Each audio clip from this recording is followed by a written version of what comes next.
Bhagavatam now. When this cow was brought? When 3 years ago. 3 years ago. When is born here or brought from somewhere? They had it, she was about 6 years old. Oh. We acquired her because we were using the milk. Okay. Oh. And we were using the milk, so we acquired So her. 9 years old that is finally. 9 She's years about old. 9 and a half. Okay, thank you. So today we'll just miss the sloka out, we don't have time. And I think some devotees are also missing. Isn't it? What do you think? You tell me. I thought because this takes a lot of time and we are shortage of the time with this thing that went on, and we'll just go with Srimad Bhagavatam. Is that okay? Okay. And I'm just giving you one chance. I'm not putting you in a spot today. So next week you have better knowledge of what you're supposed to memorize. So we have been describing about this Jambudvip, the island. We will sort of continue with this, and we are going to almost come to an end of completing 5th canto of Srimad Bhagavatam today, with one chapter left over, which is the description of the hellish planet. Because the topic right now is about Lord Ram, and it goes about the topic of the description of Shishumara planetary system, which is the description about the heavenly planets, and description about the Bali Maharaj and other personalities. So I didn't want to bring a hell in between today, because the topic is like a big change, describing about the devotees of Krishna and talking about the heavenly planet is Indra, and bringing the hellish planet was not a matchable topic, because hell is very hard topic. This is a very hard in a sense. When Sukadeva Goswami talks about the hellish planet, he condemns the people so much, and he says they deserve to suffer there. So in that condition, get ready to listen this hard topic of Sri Sukadeva Goswami, of what he has to say. When he talks about the hellish planet, he is not easy with anyone. He talks about everything. He talks right from the point of those people who kill another living entities and eat them, to the topic of those who are dishonest in a Grihastha ashram, and from the topic of cheating a family to having unright food, and from that to those devotees who don't dedicate themselves to the lotus feet of Krishna. He just condemns and curses them like anything. So I thought I would give you an easy time and not talk about that part today, and get ready with a broader heart next week. So if Sukadeva Goswami hits you with a ball of, like sometimes cricket ball in your heart, you can take it. So we'll talk about that. So we have been talking about the tract of land that is called the Bharatvarsh. As we have described, that of all tracts of land, Bharatvarsh is the most auspicious tract of land. Why? What is the reason? As we have described, that Bharat Bhumi is known as the Bhumi of Karma Bhumi. Basically, you build yourself in Bharatvarsh. And in different tracts of land, Swarga is called the Bhog Bhumi. And anything out of Ilavrata, according to Sri Sukadeva Goswami, says Chhid Bhumi, where you simply commit the sinful activities and draw yourself more towards the hellish condition. So according to him, that any expansions of the Supreme Personality of Godhead that has ever come is circling around the Bharatvarsh only. Because everywhere in India or a Bharatvarsh that we talk, we are talking this from Himalayas to what we understand as today, Kazakhstan. So this is all part of Bharatvarsh. So from the point of Srimad Bhagavatam, and everything else later on was divided up. So right now what you see as a Pakistan, Afghanistan, so even in Pakistan, and you have a Patliputra. You know where is Patliputra? Patna. Bihar, right? Bihar. No, Patna. And you have other place that has been described as Nalanda. Nalanda is in Pakistan. Pakistan. So this is all part of the same rulership. Yeah. So now talking at a Bharatvarsh, it describes of the tract of land where, from where to where. It says right from the Himalayas onward to what is Kazakhstan today. That is all part of Bharatvarsh. So whatever pastime it took place, like Lord Ram, when he traveled, he reached all the way to Kazakhstan in his exile, according to Srimad Bhagavatam. So it has been described that even the demigods in the heavenly planet, they admire. They say that the great devotees who have taken birth in Bharatvarsh are the most fortunate people in the planet. That no one is more fortunate. Sukadeva Goswami is saying is, no one is more fortunate to take birth in that tract of land where the Supreme Lord walked with their leg. That it has been described that the land of Bharatvarsh is so pure that even the Lord wanted to have the touch of that earth directly by his feet. That I want to touch this earthly planet, known as a Bharatvarsh, with my own feet without wearing a shoes. So, you know the story of Lord Krishna. When Lord Krishna was out grazing the cows, again the pastime of the cows. So, Nanda Maharaj said that you are going so deep in the forest where there are a lot of rocks, there are a lot of pebbles to walk around, you are hurting yourself. Then he said, I'm going to make a shoes for you, chappal. I'm going to make a set of shoes you wear. So therefore Lord Krishna says, what is my name? He asked his Baba. Mo naam kya hai? Mo naam ki? So Nanda Maharaj says, Gopal. So what does Gopal means? One shoe is the servant of the cows. I am the servant of the cows. Then he said, is this a right logic? That a servant is wearing the shoes and master is walking barefoot. Is it right logic? He asked his father. He says, cows are cows, they have hooves at the front. So he said, but still I am the Gopal. I am the servant of the cows. So I don't want you to make a shoes for me and you don't make anything for them. So he said, in one condition, that you make a shoes for every one of the cows that are here. And all the cows wear shoes, then I can also wear. So Krishna put a condition. So was it possible? You know what does Nanda means? Upananda means 7 lakhs. To have the name title called the Upananda, you have to have 7 lakhs of cows with you. And to be Nanda, you have to have 9 lakhs. So you get this title based on how many cows you have. So to be Nanda, you have to have 9 lakhs. So 9 lakhs of cows, each of the cows having a shoes is how many shoes? 36 lakhs. Yeah. So any economical country of the world can have that many shoes? No.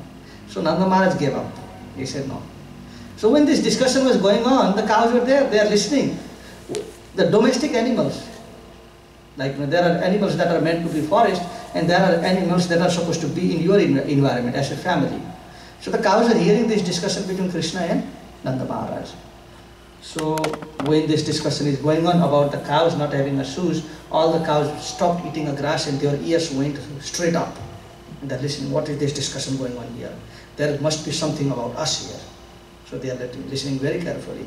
So they heard that Krishna denied wearing shoes because they were not wearing anything. So everything speaks the language of love. Anyone can understand the language of love, isn't it? If anyone can not understand the language of love, then who are they? Either it's the dead body or it has to be a rock. It has to be non-moving living entities who don't understand the language of love. Does the dog understand the language of love? Yes. What about the cats? Yes. So there is one language that everyone can understand. Not everyone can understand English. Maybe not Gujarati also. Maybe not Hindi. But language of love anyone can understand. In any species of life. So the cows understood the language of love. So they said, today, when we go to the jungle, so normally Nanda Maharaj he would take the big cows and he would leave the small cows behind. So this day, even the mothers of those little cows would not go to the forest without taking the small babies, because they had a big mission today. And in a group, everyone is going today. Small calf or big calf, everyone is going to the forest. They thought that the Vrindavan, Krishna has sacrificed so much comfort for us. So at least today, no one eats grass. No one is. So they planned that in Vrindavan, they would run around so much today that every piece of stones and pebble is going to be turned into dust. So these little babies to big mothers, that day everyone jumped around. So they kicked this rock so much. Like, how do you see the sand in the ocean? How do you see that? Being hit by the water, it's a pulp coming from the big rocks of the mountains, you see, basically. When it is hit by something, all the water is not hard. When you hit somebody with the water, is it hard? You don't hurt anybody with that. It's very soft. But when you do constantly hit something, it can actually grind things up. So logic behind that is, although cows may not have a hoof to hit the rock and break it, but the thing is, when you hit too many times, anything can be injured. Just like if you play around with banana, okay, you just take in your hand and very softly just keep on rolling in your hand. After some time, the banana becomes black and it becomes all squashy also. You may not press very hard. So it has been described that that day none of the cows ate a grass. They were just jumping around. Everything in Vrindavan became dust. So even today, we know the story of Vrindavan dust. What is the name of Vrindavan dust? What do you say? Brajabhumi? No. The Brajabhumi is land. Godu. Ramad Reti, they call it. Ramad Reti. Ramad is what? Raman basically means the dust of wonder. So this dust is meant for wandering. So if you go to Ramad Reti even today, the dust is like a butter. It is not a regular dust. You can sleep very nicely. No problem. So that's the special thing about the cow's service to Krishna. So, going back to our topic here, how did I get to that? We are not talking about hell today, right? Yes. So I thought let's skip the hell today. Yeah. That we are not talking about. We are talking about Lord Ram. Okay. So talking about Lord Ram, it has been described that within this tract of land known as a Jambudvip, there is this tract of land called the Bharatvarsh. So this Bharatvarsh is the last step. It has been described in the scriptures that if we have done a lot of piety in life, but there is something missing. Like, how you finish your project, but at last because of, a timing or because of some technical word, you are unable to complete it. Everything is done. And you just go F7, save it and go to home. Almost everything is done. So like that, it has been described, those people who have done a lot of piety, but they could not come to the last step of final. Those type of great devotees take birth in Bharatvarsh.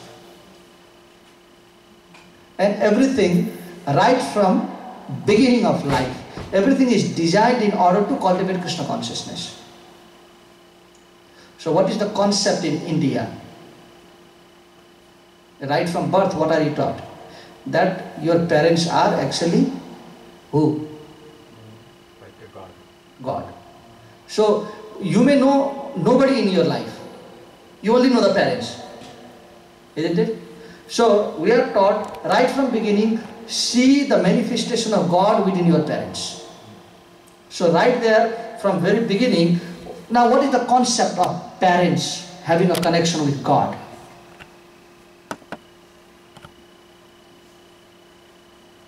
How does it in line with parents being a God?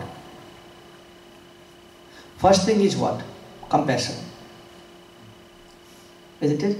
First thing is compassion. And anything that the parents do, don't see them being independent from God. Just think that this, what I am getting from my parents, is actually a gift of God. Because parents, the nature of parents is always caring. And nature of the parents is, there is a saying, Chanakya Pandit says, you have two things. You choose what you want to protect. You break the cane, you build the child. You break the child, you save the cane. Do you understand this logic? आप लकड़ी को बचा लो, बच्चे को तोड़ो, ठीक है ना? बच्चे को बना लो, लकड़ी को तोड़ो. क्या चाहते हैं? Which one? Do you want to protect the cane and break the child, or you want to break the cane and protect the child? Break the cane and protect the child. So that's the logic right from beginning. So parents means hardship. Also, parents always is not means the child asks you, you give. That's not the condition. In that way, maybe you are protecting the cane and breaking the child. ठीक है ना? So logically, how does the niti of Krishna works? When we become so mischievous that Krishna does everything good for us, He does everything right for us. He gives the perfect family, He gives the perfect environment, He gives the perfect life of human form, and we mess up things. Then what does Krishna do? He's going to break the cane now. And what do the parents show? What are the qualities of the real parents? Strictness. What does Chanakya says? Lalane bahuvo dosha, tadane bahuvo gunaha, tasmat putram chasishyamsa tadayan natu lalayat. Lalane bahuvo dosha. What does lala means? It doesn't literally means kid. Lala means soft. Okay? Lala means the essence. Although the children are essence to the life. Okay? Lal also means a word of compassion, or somebody that needs your compassion. That's what means lala. Lala and tat. ये तात शब्द भी सुने हैं ना पहले. It means the same. जैसे कि tat also means a child. When the elderly parents use the term tat for little children, basically means, oh my beloved one. ठीक है ना? So Chanakya says, Lalani bahuvo dosa, tadani bahuvo guna. Just see the deepness of their fault first. Lalani bahuvo dosa, how deep is it? How many mistakes are they making? And your chastisement with the child is going to be based on the type of mistake they make. If the mistake is soft, you have the policy of softness. If the mistake is hard, then your punishment is going to be hard. So this is the very quality when sometime when we understand कि भगवान अच्छे लोग को क्यों दंड देते हैं. एक पिता किसको दंड देगा? दूसरे का बच्चा को या अपना बच्चे को? कभी आपने अपने घर के पड़ोसी वाले को डांटा है आपने अभी तक? और आप ये साहस कर सकते हैं? यहाँ भी नहीं, कहीं भी नहीं. दूसरे वाले को नहीं डांट सकते. डांटेंगे तो आपने को डांटेंगे ना. तो इसलिए if Krishna is going to chastise, who is he going to chastise? The loved ones. So this is the niti of Krishna, and we all understand. So therefore we understand in India कि अपने parents में भगवान का स्वरूप देखो, but we are unable to analyze what it means actually. So right from beginning we are taught to understand that you make a mistake, your dad is going to chastise you. You make a mistake, Krishna is going to chastise you. That is going to be there. So right from beginning we are taught, right from the childhood, whenever we are unable to understand anything, nothing, we are taught indirectly how to surrender and listen to Krishna.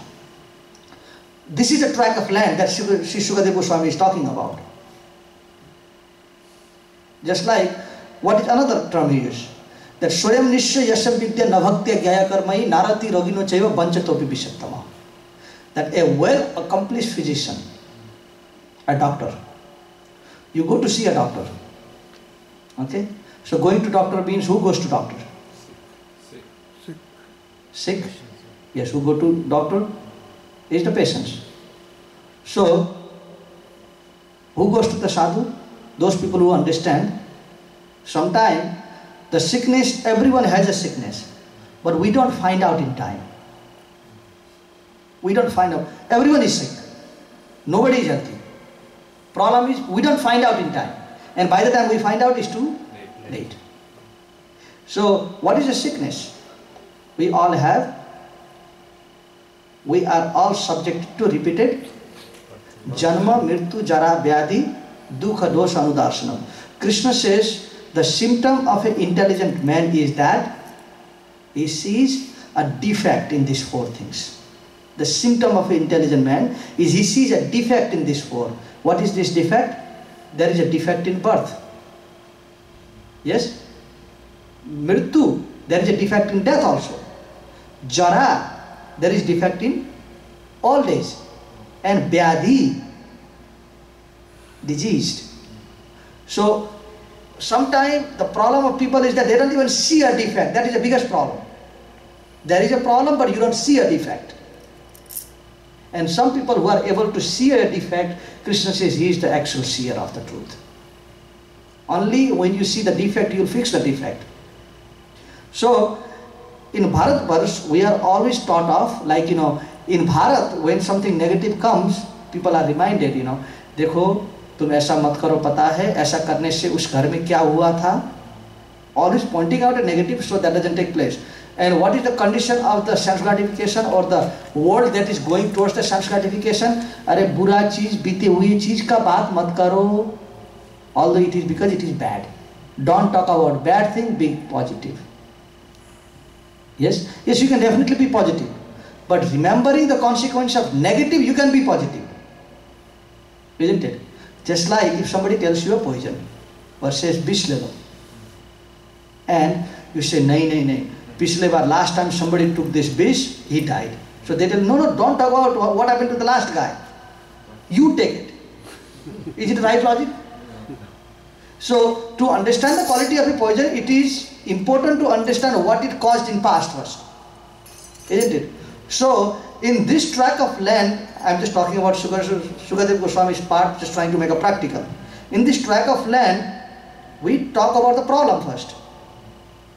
Isn't it? मरण का बात मत करो, ये बहुत जवान है. संन्यास का बात मत करो प्रभु जी, अभी तो शादी भी नहीं हुआ है. ये शादी से तब बच पाएगा, आप शादी से पहले संन्यास का बात करेंगे. तो शादी करने के बाद संन्यास के बाद क्या काम? कोई काम है? So the complete information that is needed for us to attain perfection is given in this tract of land called the Bharatvarsh. And it has been described that even Lord Indra, the inhabitants of heavenly planet, they are worried. He says, what is the use of our life? He says, we accumulated so many types of pious activities and we are simply enjoying in the heavenly planet, and soon everything is going to be zero for us. And we have nothing in life. So what do you want? You want a credit card with a limited fund on it, or you want a job that is more than enough to maintain your life with and is permanent? Which one do you want? Credit card with limited fund, or a job with unlimited fund and with unlimited timing of work? Do you understand the logic behind it? Which one do you want? Prabhuji, you want second or first one? Me? Yeah. Second one. The credit card that has you don't have to work with? No. So the question is now, do you want a heavenly planet with a credit card that you enjoy for a certain period of time, then Chine Punya Martaloka Vishanti, then you come down, or you want a prominent job which is being a devotee of Krishna with unlimited happiness in life, with a complete success? Which one? Second. So, do you want to be a King Indra or you want to be a devotee of Krishna here? Devotee of Krishna. Don't just tell before sake of saying. No, preferably both. Sorry? No, it doesn't. Both doesn't happen. If you get a credit card, you don't take the job. They don't treat Krishna with that. He's not going to allow you to do that. Okay? Don't tell Krishna that, I want to make a, castle house in the sand. I want to be inside that castle, and at the same time I want to have a house in Scottsdale. Not possible in two houses. Either you take a castle in the ocean, or you take a house in Scottsdale. And I don't know which one you want. And because it is easy to build a sand castle, you know that. You don't need any construction permit. So, according to Sri Sukadev Goswami, he says that is the reason why Bharatvarsh is very auspicious. Because you build a machine there and everything is in your hand. Then he says there are three types of people that live in Bharatvarsh also. People who are naturally subjected to the mode of ignorance, even within this tract of land. There are people which are totally ignorant. And what is the symptom of ignorance? When we say there are people in mode of ignorance living in that tract of land, what does it mean? They don't follow scriptures. They have no knowledge of Krishna. They have no knowledge of Krishna, and they follow the principle called a Kaitab Dharma. You know what does Kaitab means? Cheating religion. So most of the people are being diverted. I mean, although India, Bharatvarsh offers everyone a perfect opportunity to attain Krishna, where is most of the cheating in the name of religion going on? In that same tract of land. Yes, just like, where do the people want to open the shops? Near to the religious places. No. Where do the people want to open dukan? Where customers are there. Where there is lot of public. So, where are the most of the public at? Near temple. सब्जी मंडी? सब्जी मंडी, India में मिठाई, सबसे crowd कहाँ होता है? मिठाई की दुकान. मिठाई की दुकान और सब्जी मंडी. मतलब अब आप इंडिया में ट्रैवल करेंगे तो you will find three things in one place. You will find a मिठाई का दुकान, you will find a सब्जी मंडी, and you will see a gold shop right there also. Good. Right, you're right. You will see these three things all connected together. Okay, we are talking about a sabji mandi, that is Tamagur, and we are looking at the second part is the mithai ka dukan, that is called the Rajagun, and you are talking about the gold, that is the Satyagun. All these are mixed up. You understand? So more public means more advertisement, more business, and more stealing also. So whenever there is more public, सबसे ज़्यादा pocket मार कहाँ होता है? दुकान, मिठाई की दुकान में या सब्जी मंडी में? सब्जी मंडी में होता है. तो you are expected when there are so many opportunities, people in three modes of material nature, you will also see the sinful activities there. This is nature. So according to Sukadev Goswami, he said that there are people in the mode of Tamagun who think that because Bharatvarsh is a perfect tract of land and because people are very nice by nature. Just like, you know who are the most successful Indians in America? The Indians that get educated in India come to America and settle up here. They are more successful than the Indians, the children of the Indians who are born here. Am I right? Yes. You know why? Foundation. Spiritual. No. There are two things. Education is there, but we have the spiritual foundation also. So therefore what we do, we connect the education along with the spiritual foundation and get everything perfect. And those who are born here, what happens? They forget the first part. The culture is not there properly. Therefore Krishna says two things he said. Na saucham, na pichacharo, na satyam te suvidyate. First thing, cleanliness. Pichacharo, good behavior. And satyam, truthfulness. If these three things get together, then it makes a perfect society. So when we come from India, we bring a concept of respect along with us. Isn't it? I see that, like, most of the Indians that come, the culture of, like, America is that, if you know somebody or his colleague working with you, either it is a man or a woman, they immediately come and hug you. No separate line. But the Indians who are perfectly brought up in India, they come here, when a lady comes to hug you, they will move behind. They'll keep the distance because there is this concept of culture still maintained. You understand? One closeness leads to another closeness. One loose talk leads to another loose talk. So you make a mistake for first time, there is no problem of you making a mistake in second time. So this type of concept of culture that is connected with the education. In the eyes of Krishna, who is the perfect educated person?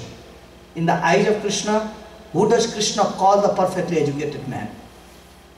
He says, Vidya vinaya sampanne brahmanye kavihastini sunnischaiva sapakyesa pandita samadarsana.